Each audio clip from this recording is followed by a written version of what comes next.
একমাত্র পুত্র সন্তান মোহাম্মদ শাফিন মণ্ডল। কৃষিকাজ করে দুই কন্যা ও একমাত্র পুত্র শাফিনকে নিয়ে জীবিকা নির্বাহ করেন কৃষক মোহাম্মদ মিলন মণ্ডল। তিনিও শারীরিকভাবে অসুস্থ, বসবাস করেন টিন শেডের একটি ছোট্ট ঘরে। শাফিন 2024 সালে এসএসসি পরীক্ষায় একটি অকৃতকার্য হন। বাবা মায়ের কাছে বায়না ধরেন মোটরসাইকেল কিনে দেয়ার। একমাত্র পুত্র সন্তানের আবদার মেটাতে মামার ডিপিএস এর সঞ্চয় ভেঙে 6 মাস আগে কিনে দেন একটি সুজুকি জিগজার মোটরসাইকেল। তাতেও মন ভরেনি শাফিনের।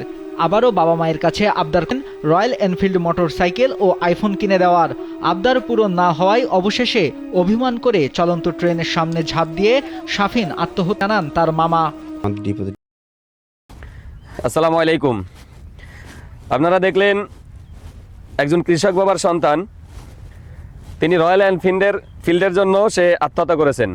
একজন কৃষক বাবা যিনি তার ফ্যামিলি চালাতে পারেন না, সে কোনো রকম করে তার শালা অর্থাৎ সেই যেই ছেলে আত্মহত্যা করেছেন তার মামার সহযোগিতায় বা তার মামার ডিপিএস ভেঙে তারপরে তাকে একটা মোটরসাইকেল কিনে দিলেন। কিছুদিন পরে সে দাবি করলো রয়্যাল এনফিল্ডের এবং সে তার সাথে আইফোনও। তাহলে একজন কৃষক বাবার ছেলের এই চাহিদা আসলো কেন? তাকে কোনভাবে করে মানুষ করা হয়েছিল? অপরদিকে আমি গতকালকে একটা ভিডিওতে দেখলাম যে একজন সরকারি চাকরিজীবীর সন্তানও লেখাপড়ার পাশাপাশি সে অটো চালিয়ে সে কয়েকটা অটোর মালিক এবং এক পর্যায়ে সে এখন প্রাইভেট কারের মালিক, নিজের ইচ্ছায় নিজের চেষ্টায়। তাহলে সেই বাবা তাকে মানুষ কিভাবে করেছিলেন? এই জন্য কি শুধু সন্তানই দায়ী? না, সে এখানে অবশ্যই তার পারিবারিক শিক্ষার অভাব ছিল, তার পারিবারিক শিক্ষার ব্যাপার ছিল, যেখানে হয়তো এই বাবা বা এই মা যেই ছেলে আত্মহত্যা করেছেন তাকে সেই শিক্ষা দিতে পারেন নাই। তার অভাব থাকার পরেও সে যখন যা চেয়েছেন তাই দিয়েছেন।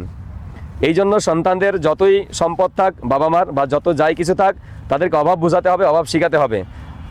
তাদেরকে যদি অভাব না শেখান, তবে সে আপনার কাছে হয়তো আপনার চাহিদার বা আপনার ক্যাপাসিটির বাইরে গিয়ে সে আপনার কাছে দাবি করবে এবং আপনি দিতে না পারলে হয় আপনাকে হত্যা করবে, না হয় সে নিজে আত্মহত্যা করবে। তাই সন্তান মানুষ করতে আপনাকে অবশ্যই ভেবে চিনতে এবং সময় উপযোগী করে এবং তাকে আদর্শ শিক্ষাগুলো তাকে দিতে হবে, যেটা হয়তো কোনো ভার্সিটি থেকে পাবে না, স্কুল কলেজ মাদ্রাসা থেকে পাবে না, যেটা অবশ্যই তার পরিবার থেকে আসতে হবে এবং তার বাবা মার কাছ থেকে আসতে হবে। বাবা মার থেকে বড় শিক্ষক কেউ হতে পারে না। ধন্যবাদ।